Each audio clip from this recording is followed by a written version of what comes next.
তো গত সপ্তাহে আমি ছিলাম কোথায়? তালুত ও জালুতের যুদ্ধের ঘটনায় ছিলাম। তালুত দাউদ আলাইহিস সালামকে নির্দেশ দিয়েছিলেন, ওর মাথাটা যদি কেটে আমার কাছে দিতে পারো তাহলে আমি আমার রাজত্বের অর্ধেক তোমাকে দিয়ে দিব এবং আমার সুন্দরী মেয়ের সঙ্গে তোমার বিবাহ দিব। দাউদ আলাইহিস সালাম হাতের মধ্যে থাকা পাথর দিয়ে ওই জালুতকে আঘাত করেছিলেন।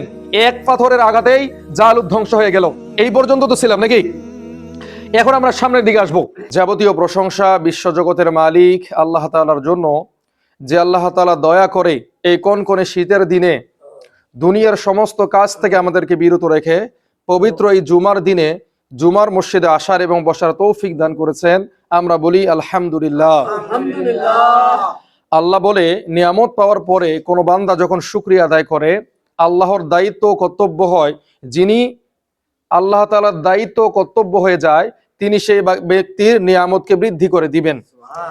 তো কনকনে শীতের দিনে আমরা যারা দুনিয়ার সমস্ত কাজকে মুখ ফিরিয়ে নিয়ে এই জুমার নামাজে উপস্থিত হতে পেরেছি, বলা যায় যে আল্লাহ তাআলা পরবর্তী নামাজগুলো আমাদের জন্য সহজ করে দিবেন।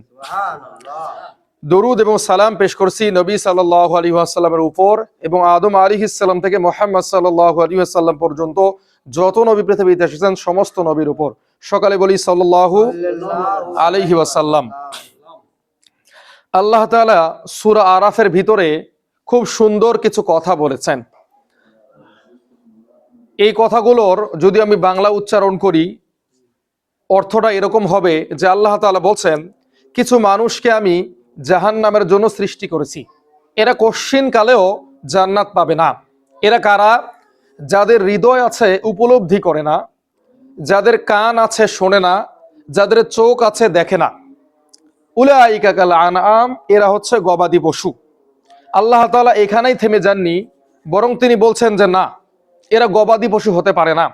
কেননা গবাদি পশুও তার মালিককে চিনে। আপনার আমার বাড়িতে যাদের ছাগল আছে, গাভী আছে, দেখবেন যে ছাগলকে ছেড়ে দেন, দূর দূরান্ত সে ঘাস খেয়ে ঠিকই সন্ধ্যার সময় আপনার বাড়িতে ফেরত আসবে।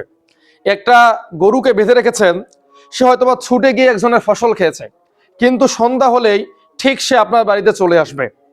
তো আল্লাহ তাআলা বলছেন, যারা প্রকৃত মানুষ, যারা জান্নাতে যেতে চায়, তাদের হয়তোবা হাজারটা ভুল ত্রুটি হতে পারে, পাপ হতে পারে, অন্যায় অবিচার হতে পারে, কিন্তু দিন শেষে তারা তার মালিকের কাছে ফেরত যাবে এই পশুদের মতো। এখানে পশু বলতে আমি কুকুরকেও বোঝাচ্ছি। কুকুর কিন্তু অবাধ্য না। আপনি কুকুরকে আপনার বাড়ির সামনে রাখেন, সে সারা রাত আপনার বাড়ি পাহারা দিবে। একটা চোর আসলে ঘেউ ঘেউ করবে, অর্থাৎ সে বোঝাতে চাইবে যে আমার মালিক আমাকে আদেশ দিয়েছেন এই বাড়িতে যাতে কেউ প্রবেশ করতে না পারে। তো আল্লাহ তাআলা এখানে এই কথাই বলছেন যে বালহুম আদল, এরা গবাদি পশু না। কেননা গবাদি পশুও তার মালিককে চিনে, বরং এর থেকেও নিকৃষ্ট। আল্লাহ রসুল সাল্লাল্লাহু আলাইহি ওয়াসাল্লাম এই কথাও আমাদেরকে বলেছেন, যখন কোনো ব্যক্তি আল্লাহকে মানে, রসুলকে অনুসরণ করে, আল্লাহর ফরজ বিধানগুলো মেনে নেয়, এই ব্যক্তির মর্যাদা এত বৃদ্ধি পায় যে তার মান মর্যাদা ফেরেশতাদের উপরে চলে যায়। আর যদি কোনো ব্যক্তি আল্লাহকে না মানে, রসুলের সুন্নাহকে অনুসরণ না করে, দুনিয়াতে পাপ কর্ম করে, তার মান মর্যাদা কমতে কমতে কমতে কমতে হাইওয়ান, জানোয়ার, কুকুরের থেকেও নিচে চলে যায়। এই জন্য দুনিয়াতে বেঁচে থাকা অবস্থায় আমাদের প্রথম কর্তব্য কি? বিবেক বুদ্ধি দিয়ে চিন্তা ভাবনা করা। আল্লাহ আমাকে কেন সৃষ্টি করলেন? কোনো কিছুই তো এমনি এমনি কেউ সৃষ্টি করে না। এই যে আপনারা এত সুন্দর করে মসজিদ বানিয়েছেন, এটা কি এমনি এমনি করেছেন নাকি কোনো উদ্দেশ্য আছে? নিঃসন্দেহে কোনো উদ্দেশ্য আছে। এই যে ফ্যান লাগিয়েছেন, লাইট দিয়েছেন, ঘড়ি দিয়েছেন, অবশ্যই এমনি এমনি না, এর একটা উদ্দেশ্য আছে। তাহলে আপনাকে আমাকে যে আল্লাহ সৃষ্টি করলেন, নিশ্চয়ই উদ্দেশ্য ছাড়া সৃষ্টি করেন নাই। আল্লাহ তাআলা আপনাকে আমাকে সৃষ্টি করেছেন, একটা মাত্র জীবন দিয়েছেন। কেন দিয়েছেন? যেন এই জীবনে আপনি দাওয়াত এবং জিহাদ করে আল্লাহ এবং তার রাসূলকে অনুসরণ করে জান্নাতের অধিবাসী হতে পারেন। আপনাকে আমাকে আল্লাহ তাআলা এমনি এমনি সৃষ্টি করেন নাই, যেভাবে আমরা সামান্য থেকে সামান্য জিনিসও এমনি এমনি সৃষ্টি করি না। তো আল্লাহ তাআলা আপনাকে আমাকে একটা জীবন দিয়েছেন, যেন এই জীবনটাতে আমরা আল্লাহর দাসত্ব করে নবী সাল্লাল্লাহু আলাইহি ওয়াসাল্লামকে অনুসরণ করে আবারও জান্নাতে যেতে পারি, যে জান্নাত থেকে শয়তানের ওয়াসওয়াসার মাধ্যমে আমাদের পিতামাতা জান্নাত থেকে নেমে এসেছিলেন। আমরা দুনিয়াতে সৎকর্ম করে আবারও সেই জান্নাতে ফিরে যেতে চাই। আল্লাহ তাআলা একটাই জীবন আমাদেরকে দিয়েছেন, আর এই মহামূল্যবান সময় দিয়েছেন, কিন্তু আমাদের দুর্ভাগ্য, না এগুলো নিয়ে ভাবার আমাদের সময় আছে, না এগুলো নিয়ে চিন্তা গবেষণা করার দরকার আছে। তো আল্লাহ তাআলা এটাই বলতেছেন যে যাদের বিবেক আছে, উপলব্ধি করে না, চিন্তা করে না, এরা হাইওয়ান। এরপর চোখ আছে, দেখে না। আপনার চোখের সামনে কত মানুষ অন্ধকার কবরে চলে গেল, আপনার দাদা গেল, দাদি গেল, অনেকের বাবা গেছে, মা গেছে, শ্বশুর শাশুড়ি গেছে, অনেক আত্মীয় স্বজন গেছে। এরপরও আমরা দেখেও না দেখার ভান করতেছি। আমাদের চোখের সামনে একজন মারা গেল, নিজ হাতে তাকে দাফন করে আসলাম, এরপর আমাদের চোখ খুলতেছে না। এরপর আমাদের কাছে মনে হচ্ছে অনেক সময় এখনো বাকি আছে, অনেক সময় আমাদের জন্য অপেক্ষা করতেছে। চোখ আছে, এরপর আমরা দেখতে পাচ্তেছি না। তো আল্লাহ তাআলা এই সমস্ত ব্যক্তিদের জন্যই বলছেন যে হাইওয়ান, গবাদি পশু। এরপর হচ্ছে কান আছে, শুনতেছি না। যখন মসজিদের মধ্যে এলান দেওয়া হয় অমুক ব্যক্তি গত রাতে ইন্তেকাল করেছেন, ইন্না লিল্লাহি ওয়া ইন্না ইলাইহি রাজিউন, এখানে যে শব্দটা উচ্চারণ করা হচ্ছে এটা কি? ইন্না লিল্লাহি ওয়া ইন্না ইলাইহি রাজিউন। এটা কি? এর মানে কি? আমরা তো মনে করি কেউ মারা গেলে মনে হয় এই দোয়া পড়তে হয়, ইন্না লিল্লাহি ওয়া ইন্না ইলাইহি রাজিউন। এটা ভুল। মানুষ মারা গেলে ইন্না লিল্লাহি ওয়া ইন্না ইলাইহি রাজিউন পড়া হয়, এটা পৃথিবীর কোনো কিতাবে লেখা নাই, কোনো হাদিসের গ্রন্থে লেখা নাই। এটা আপনাকে স্মরণ করিয়ে দেওয়া হয়, ইন্না, নিশ্চয়, লিল্লাহি, আল্লাহর দিকে ফেরত যেতে হবে, ওয়া ইন্না ইলাইহি রাজিউন, আবারও বলা হচ্ছে আপনাকেও আল্লাহর নিকট ফিরে যেতে হবে। এটা আপনাকে চিন্তার খোরাক দেওয়া হচ্ছে যে একজন ব্যক্তি চলে গেছে, ওই রাস্তা দিয়ে আপনিও চলে যাবেন, এটা আপনাকে স্মরণ করিয়ে দেওয়া হচ্ছে। আল্লাহ তাআলা কোরআনের মধ্যে বলছেন, ফাযকুরুনি আযকুরুকুম, তোমরা আমাকে ডাকো, আমিও তোমাদেরকে ডাকবো। ফাযকুরুনি আযকুরুকুম ওয়াশকুরুলি ওয়ালা তাকফুরুন, তোমরা একবার আমাকে ডেকে দেখো না, তোমরা একবার ডাকলে আমি তোমাদেরকে 10 বার ডাকবো। আর নবী সাল্লাল্লাহু আলাইহি ওয়াসাল্লাম হাদিসের মধ্যে এটাই বলছেন, কেউ যদি আল্লাহর দিকে 1 বিঘত অগ্রসর হয়, আল্লাহ তার দিকে 2 বিঘত অগ্রসর হয়। কেউ যদি আল্লাহর দিকে 1 হাত অগ্রসর হয়, আল্লাহ তার দিকে 2 হাত অগ্রসর হয়। আর কোন ব্যক্তি যদি আল্লাহর দিকে হেঁটে যায়, আল্লাহ তার দিকে দৌড়ে যায়। এই জন্য একটা বার নিজের জীবন থেকে উপলব্ধি করে আল্লাহর দিকে একটু পথ আগান, দেখবেন আল্লাহ আপনার দিকে এত দ্রুত ধেয়ে আসতেছে যে দুনিয়াতে না থাকাকে আপনি পছন্দ করবেন। নবীজি বলছেন কি, হুব্বুদ দুনিয়া রাসু কুল্লি খতিয়া, দুনিয়ার মোহাব্বতই হচ্ছে সমস্ত গুনাহের মূল। যার অন্তরে এই দুনিয়ার মোহাব্বত যত বেশি, তার পাপাচার তত বেশি। আর আপনি যদি মনে করেন আদ-দুনিয়া সিজনুল মুমিনিন ওয়া জান্নাতুল কাফির, দুনিয়াটা হচ্ছে মুমিনদের জন্য জেলখানা আর কাফেরদের জন্য বেহেশতখানা। জেলখানার মধ্যে যেমন নিজের ইচ্ছা অনুযায়ী কোনো কিছু করা যায় না, একজন মুমিন যখন আল্লাহর এই দুনিয়ায় জেলখানা বসবাস করবে, তার দ্বারাও পাপ করা সম্ভব না। আর যারা দুনিয়াকে আপন মনে করে নিবে, তাদের জন্য দুনিয়াটা জান্নাত। আর জান্নাত তো হচ্ছে এমন, সেখানে যা মন চায় আপনি তা করতে পারবেন, কেউ আপনাকে বাধা দিবে না। তো এই দুনিয়াতে যারা জেলখানার জীবনে থাকবে, জেলখানার জীবনে বসবাস করবে, আখিরাতে এদের জন্য পুরস্কার রয়েছে। বুশরা লাকুম, সুসংবাদ। সুসংবাদটা কি? আল্লাহ রাসূল সাল্লাল্লাহু আলাইহি ওয়াসাল্লাম বলেন, আল্লাহ তাআলা তাদেরকে এমন এক জান্নাত দিবে, যে জান্নাতের নিয়ামত দিন দিন বাড়তেই থাকবে। এই জান্নাতের নিয়ামত আজকে যেমন দেখলেন, কালকে এমন থাকবে না, একটু বাড়বে, তারপরে দিনে আরেকটু বাড়বে, তারপরে দিনে আরেকটু বাড়বে, এইভাবে বাড়তে বাড়তে কোটি কোটি বছর হওয়ার পরেও এর নিয়ামত বাড়তেই থাকবে, বাড়তেই থাকবে, এটা আর কমবে না। আল্লাহ রাসূল এই কথাও বলেছেন, একজন ব্যক্তি যে খুব কষ্ট করে টেনে হিসেবে জান্নাতে গেছে, তার জন্য এইরকম দুনিয়ার সমান 10টা দুনিয়ার জান্নাত অপেক্ষা করতেছে। এই জন্য যারা এই জান্নাতে যেতে চায়, তাদেরকে দুনিয়াতে জেলখানার জীবন পালন করতে হবে। আর এই জেলখানা মানে আমাদের রাষ্ট্রীয়ভাবে যে জেলখানা তৈরি করেছে সে জেলখানা না, আল্লাহর দাসত্বের জেলখানা। মানে আপনার ইচ্ছা মতো আপনি কিছু করতে পারবেন না, আল্লাহ আপনাকে যা আদেশ করেছে সেই আদেশটা মেনে আপনি দুনিয়াতে জীবন যাপন করবেন, এটাই হচ্ছে জেলখানা। তো আমরা পারবো তো ইনশাআল্লাহ আল্লাহ জেলখানায় বসবাস করতে? আল্লাহ তাআলা আমাদেরকে তৌফিক দান করুক। তো গত সপ্তাহে আমি ছিলাম কোথায়? তালুত ও জালুতের যুদ্ধের ঘটনায় ছিলাম। তালুত দাউদ আলাইহিস সালামকে নির্দেশ দিয়েছিলেন যে তুমি ওর যদি মস্তকটা আনতে পারো, ওর মাথাটা যদি কেটে আমার কাছে দিতে পারো, তাহলে আমি আমার রাজত্বের অর্ধেক তোমাকে দিয়ে দিব এবং আমার সুন্দরী মেয়ের সঙ্গে তোমার বিবাহ দিব। দাউদ আলাইহিস সালাম হাতের মধ্যে থাকা পাথর দিয়ে ওই জালুতকে আঘাত করেছিলেন। এক পাথরের আঘাতেই জালুত ধ্বংস হয়ে গেল। এই পর্যন্ত তো ছিলাম নাকি? এখন আমরা সামনের দিকে আসব।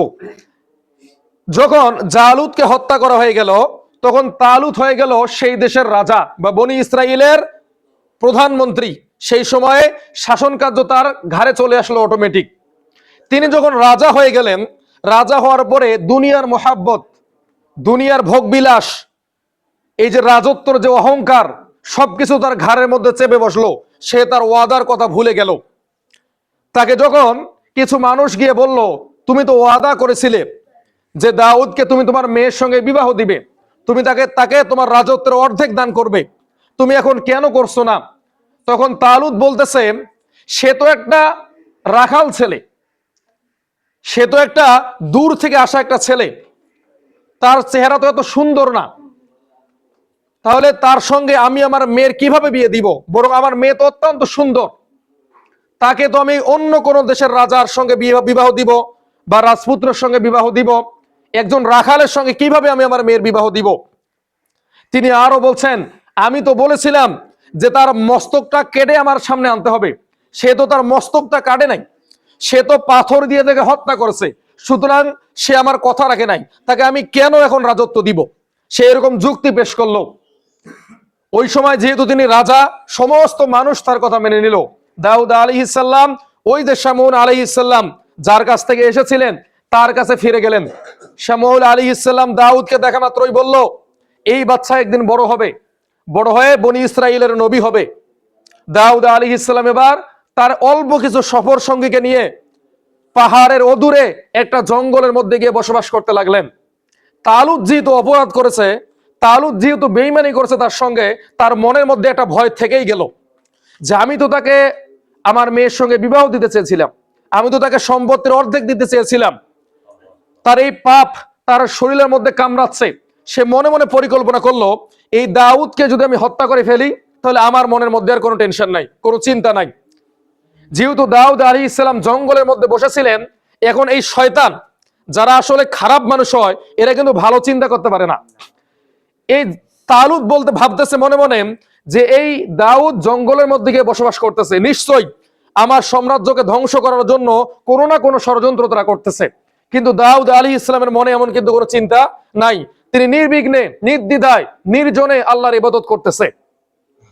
এবার তালুত এক রাতে তার বিশাল সেনাবাহিনীর সদস্য নিয়ে এবং তিনি নিজে দাউদ আলাইহিস সালামের সেই জঙ্গলের মধ্যে গেল। গিয়ে দেখে দাউদ আলাইহিস সালাম এবং তার সঙ্গে থাকা সাহাবীরা নামাজ আদায় করতেছে। তালুত এবার ভাবতেছে, আমি যতই খারাপ হই না কেন, নামাজরত অবস্থায় তো কাউকে হত্যা করা যায় না। এবার তারা ওত পেশে চতুর্দিকে বসে থাকলো, যখনই নামাজ পড়া শেষ হবে, বের হবে, তাদেরকে আমরা হত্যা করে এখান থেকে চলে যাব। সে বিশাল এক সেনাবাহিনী নিয়ে এখানে এসেছে। তো দাউদ আলাইহিস সালাম এটা বুঝতে পেরে নামাজটাকে লম্বা করলেন। আল্লাহ তাআলা এর মধ্যেই এই সমস্ত বাহিনীকে এমন নিদ্রা দিলেন যে তারা সেখানে গভীর রাত পর্যন্ত শুয়ে থাকলো। দাউদ আলাইহিস সালাম নামাজ পড়ে বের হলেন। নামাজ পড়ে বের হয়ে দেখেন তালুত এবং তার সমস্ত বাহিনীরা চতুর্দিকে নিথর অবস্থায় পড়ে আছে, ঘুমে অচেতন। তখন তিনি বিশাল আকারের একটা পাথর নিয়ে আসলেন। পাথর নিয়ে এসে এই পাথরটাকে তালুতের বুকের মধ্যে রাখলেন। রাখার পরে বিশাল এক তরবারি নিয়ে এই পাথরটার মধ্যে আঘাত করলেন, পাথর দ্বিখণ্ডিত হয়ে গেল। তিনি সেই ছুরিটাকে সেই পাথরের মধ্যে আটকে রাখলেন।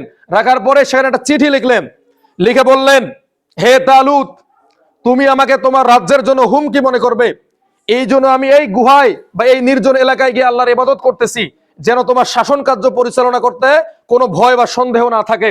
তুমি এখানেও আমাকে হত্যা করতে এসেছো। তোমার বুকের উপর যে পাথর দেখতে পাচ্ছ, এই পাথরকে এই অস্ত্র দ্বারা আমি খণ্ডিত করে দিয়েছি। এটা যদি তোমার উপর আমি করতাম তাহলে তোমার অবস্থা কি হতো চিন্তা করো। এবার দাউদ আলাইহিস সালাম সেখান থেকে বের হয়ে গেল। কিছুক্ষণ পরে তালুত এবং তার সেনাবাহিনীর সমস্ত মানুষের ঘুম ভেঙে গেল। তড়িঘড়ি করে তারা সেই পাথরটা বুক থেকে সরিয়ে ফেললো এবং চিঠিটা হাতের মধ্যে নিয়ে পড়লো। পড়ার পরে তার অবাক হয়ে গেল যে এই দাউদ এত বড় পাথরকে দ্বিখণ্ডিত করেছে, সে যদি আমার বুকের মধ্যে ছুরি চালাতো তাহলে কি অবস্থা হতো। তারা সেখান থেকে আবারও রাজ্যে ফেরত গেল। ফেরত যাওয়ার পরে সবাই তো আর ভালো হয় না। তারই কিছু মন্ত্রিসভার মন্ত্রী বলছেন, এই দাউদ কিন্তু জালুতকে ছোট্ট একটা পাথর দিয়ে হত্যা করেছিল। এই দাউদ কিন্তু আপনার উপর বিশাল আকারের পাথর রেখেছিল, একে যদি হত্যা না করেন পরবর্তীতে সেই কিন্তু আপনার রাজ্যকে ধ্বংস করে দিবে। এরপর তালুত আবারও এক বিশাল সেনাবাহিনীর সদস্য নিয়ে দাউদ আলাইহিস সালামকে হত্যা করার উদ্দেশ্যে রওনা দিল। তারা গিয়ে দেখলো দাউদ আলাইহিস সালাম বিশাল এক তরবারি নিয়ে দাঁড়িয়ে আছেন। এরকম তরবারিকে আল্লাহ তাআলা তাদের চোখের সামনে এত বড় করে তুলে ধরলেন, মনে হচ্ছেন বিশাল আকারের একটা পাথরের মতো তিনি তরবারি নিয়ে দাঁড়িয়ে আছেন। এই দৃশ্য এই তালুতের বাহিনী চোখে দেখলো, এটা ছিল আল্লাহর এক কুদরত। এই দৃশ্য দেখা মাত্রই তার সেনাবাহিনীরা পিছন দিকে পালাতে শুরু করলো।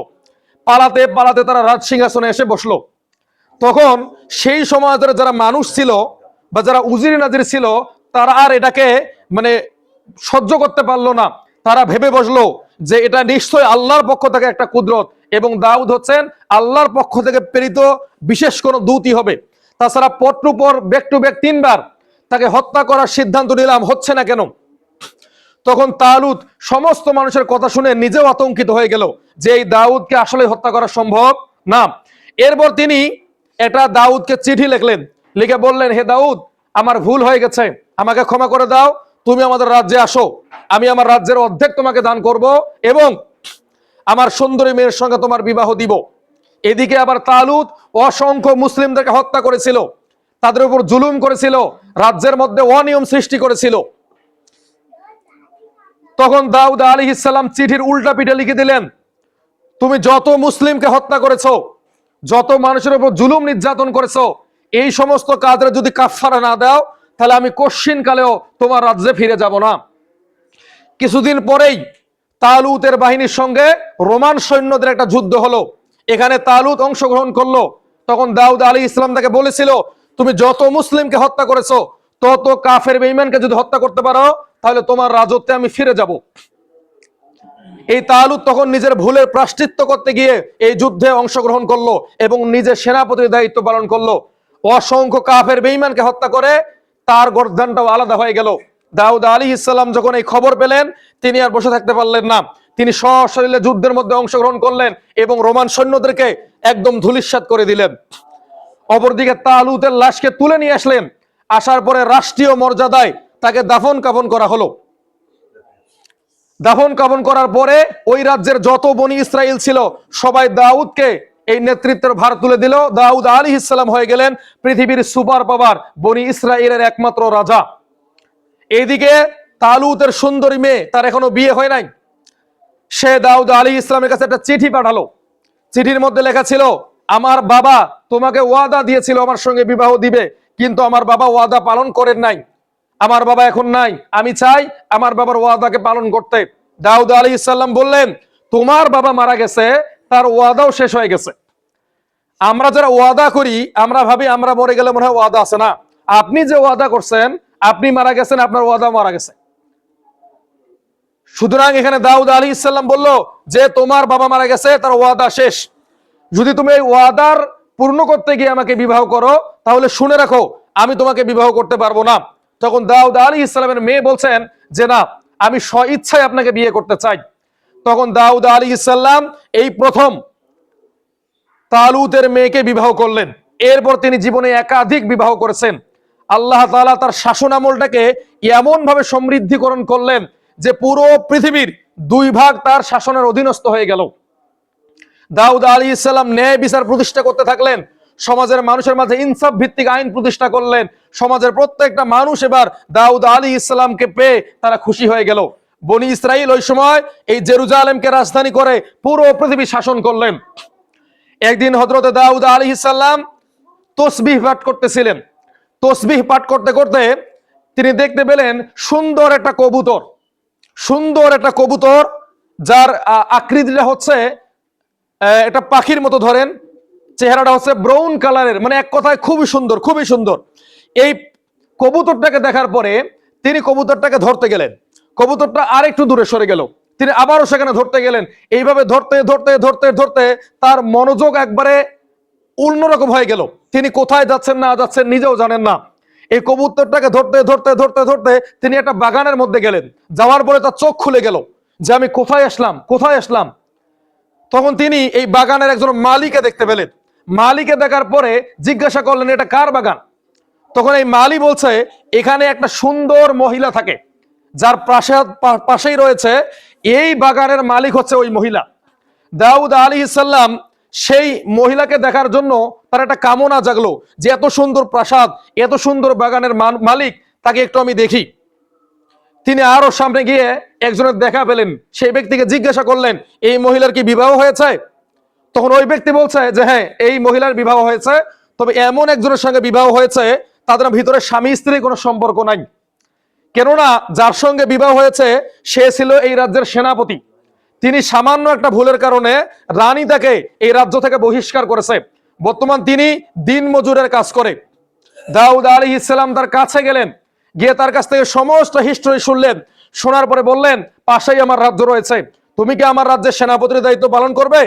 আমি তো শুনেছি তুমি বীর বিক্রমে যুদ্ধ করো, তুমি হচ্ছে একজন বীর সৈনিক। তখন এই সেনাপতি সে বলছে যে ঠিক আছে, আমি আপনার রাজ্যে যেতে চাই। দাউদ আলাইহিস সালাম তাকে নিয়ে আসলেন। নিয়ে আসার পরে পারস্যের সঙ্গে যুদ্ধ হবে, এই যুদ্ধে তাকে সেনাপতির দায়িত্ব দিলেন। তিনি বীর বিক্রমে যুদ্ধ করে পারস্যর সম্রাটদের সঙ্গে বিজয় অর্জন করে তিনি এদিকে সিরিয়া, ইরাক, মিশরকে দখল করে নিল। দখল করার পরে পরবর্তী একটা যুদ্ধের মধ্যে তিনি অংশগ্রহণ করলেন। যুদ্ধের মধ্যে অংশগ্রহণ করার পরে তিনি সেখানে শহীদ হলেন। কিন্তু তার সঙ্গে যারা অন্যান্য সাহাবী ছিলেন বা যোদ্ধা ছিলেন, তারা মোটেও মনোবল হারাননি। তারা বীর বিক্রমে যুদ্ধ করে এই পারস্যর সম্রাটকে হারিয়ে দিয়ে পুরো ইরাক, সৌদি আরব, এদিকে তিউনিসিয়া, আলজেরিয়া দখল করে নিল।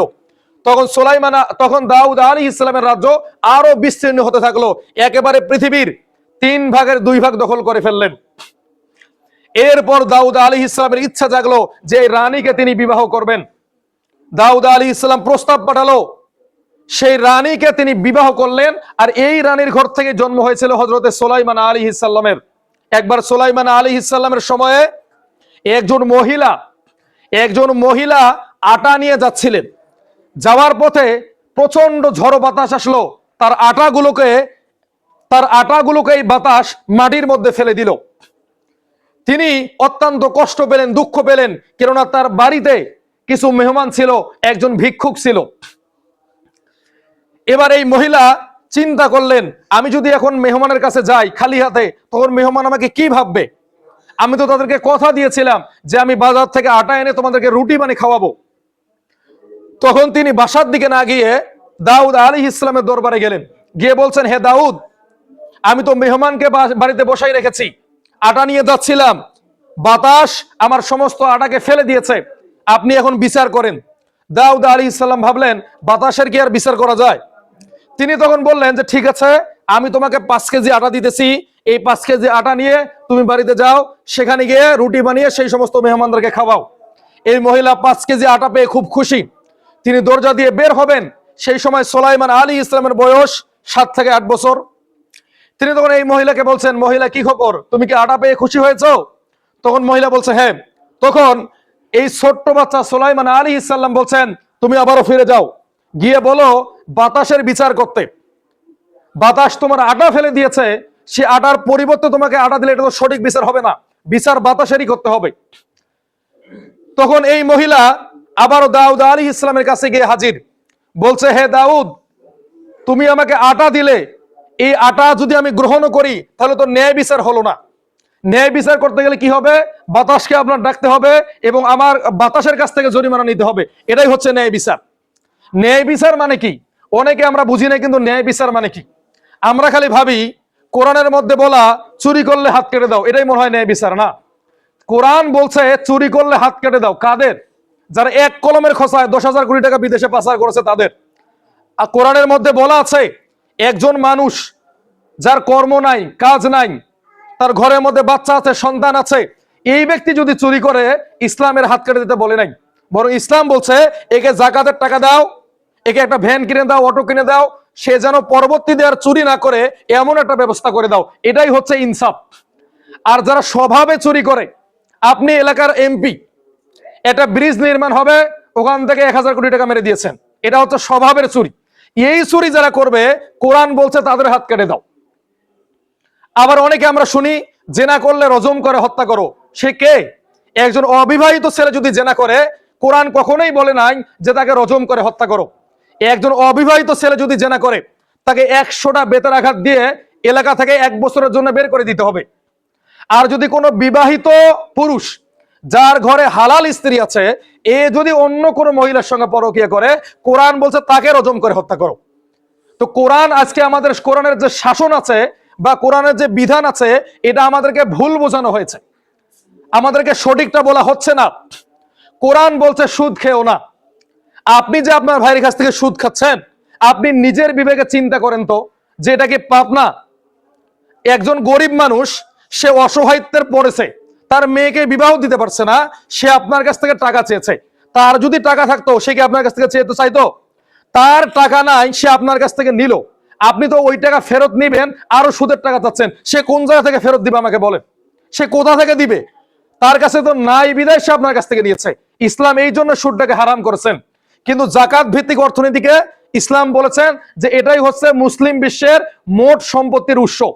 বাংলাদেশের যত মানুষ আছে, সমস্ত মানুষ যদি জাকাত দিত, কখনো বাংলাদেশে দুর্ভিক্ষ থাকতো না। একটা মানুষও আজকে এই যে পথে ঘাটে ভিক্ষুক খুঁজে পাওয়া যেত না। যেহেতু জাকাত ভিত্তিক অর্থনীতি নাই, এই জন্য বাংলাদেশের সুদ ভিত্তিক অর্থনীতি প্রতিষ্ঠা হয়েছে। তো এখানে মহিলা কি বলতেছে? বাতাসের বিচার করতে হবে। তখন এই মহিলাকে দাউদ আলাইহিস সালাম জিজ্ঞাসা করলো, তোমাকে এটা কে বলেছে? তখন এই মহিলা বলছে, আপনার পুত্র সুলাইমান আমাকে এটা বলেছে। দাউদ আলাইহিস সালাম বলছে, সুলাইমানকে ডাকো। সুলাইমান আলাইহিস সালামকে ডাকা হলো। ঢাকার পরে সুলাইমানকে বলা হলো যে তুমি এই মহিলাকে যে বলেছো বাতাসের বিচার করতে, বাতাসের কি বিচার করা যায়? তখন সুলাইমান আলাইহিস সালাম তার বাবাকে বলছেন, আপনি হচ্ছেন আল্লাহর নবী, আপনি হচ্ছেন আল্লাহর নবী, বাতাস আপনার কথা শুনুক বা না শুনুক, আপনি তো আল্লাহর কাছে দোয়া করবেন অন্তত যেন বাতাস আপনার কথা শুনে। আপনি আল্লাহর কাছে দোয়া করেন যে হে আল্লাহ, বাতাসকে আপনি আমার কাছে এনে দেন। যদি আল্লাহ না এনে দেয়, এটা আল্লাহর ব্যাপার। যদি আপনার কাছে এনে দেয়, তাহলে তো আপনি সঠিক বিচারটা করতে পারছেন। তখন দাউদ আলাইহিস সালামের চোখ খুলে গেল যে বিষয়টা তো আসলেই সত্যি। তখন দাউদ এবং সুলাইমান আল্লাহর কাছে দোয়া করলেন। দোয়া করার পরে আল্লাহ তাআলা একটা মানুষের আকৃতিতে বাতাসকে দাউদ আলাইহিস সালামের সামনে উপস্থিত করলেন। আল্লাহু আকবার বলবেন না? এবার এই বাতাসকে জিজ্ঞাসা করা হলো, এই জায়গাটা খুব ভালো করে শুনবেন। বাতাসকে জিজ্ঞাসা করা হলো, তুমি এই অসহায় মহিলার আটাগুলো কেন ফেলে দিয়েছ? তখন বাতাস বলছে, এখান থেকে পাশে হচ্ছে সমুদ্র, এই সমুদ্রের ভিতরে কিছু মানুষ দিনদার নেককার ছিল, তারা যে জাহাজে করে আসতেছে, এই জাহাজের তলাটা ফুটা হয়ে গেছে। সেই সময় কিছু মানুষ আল্লাহর কাছে দোয়া করেছে, হে আল্লাহ, তুমি যদি এই বিপদ থেকে আমাদেরকে রক্ষা করো, তাহলে আমাদের এই জাহাজের মধ্যে যত সম্পদ আছে সমস্ত সম্পদকে আমি দান করে দিব। তো আল্লাহর পক্ষ থেকে বাতাস আমি এসেছি এবং এই নৌকাটাকে ঝড়ো গতিতে বাতাস প্রবাহিত করে এই জাহাজটাকে আমি একদম কিনারায় নিয়ে এসেছি। সেই বাতাসের কবলে পড়ে এই মহিলার আটা উড়ে গেছে। তখন দাউদ আলাইহিস সালাম বললেন, বাতাস, বুঝতে পেরেছি, তুমি যাও, ওই ওই ওই সমস্ত লোকদেরকে ডেকে নিয়ে আসো। এবার সঙ্গে সঙ্গে একদল প্রজা সেই সাগরের কাছাকাছি গিয়ে দেখে সেই জাহাজটা কেবলমাত্র ঘাটে এসে পৌঁছেছে।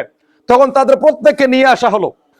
নিয়ে আসার পরে তাদেরকে জিজ্ঞাসা করা হলো, তোমরা কি এরকম মান্যত করেছিলে?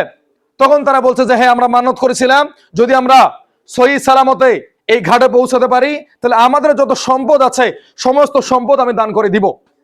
তখন দাউদ আলাইহিস সালাম বলল, তোমরা যে দোয়া করেছিলে, তোমাদের দোয়ার ফলে এই মহিলার আটাগুলো উড়ে গিয়েছে, এখন তাকে দান করো।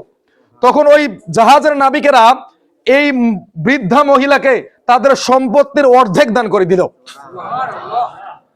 আর বাকি অর্ধেক যত আশেপাশে লোক ছিল সমস্ত মানুষকে দান করে দিল। একদিন দাউদ আলাইহিস সালাম পথ দিয়ে যাচ্ছিলেন, যেতে যেতে তার মনে পড়লো এই বুড়ির কথা, যে এই বুড়ির সঙ্গে তো অনেকদিন আগে কথা হয়েছিল, দেখি বুড়িটা কোথায়।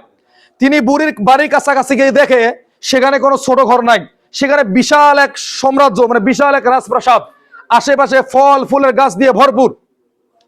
তিনি তখন একজন ব্যক্তিকে ডাকলেন, ডেকে বললেন, এখানে না এক বৃদ্ধ মহিলা ছিল, সে মহিলা কোথায়?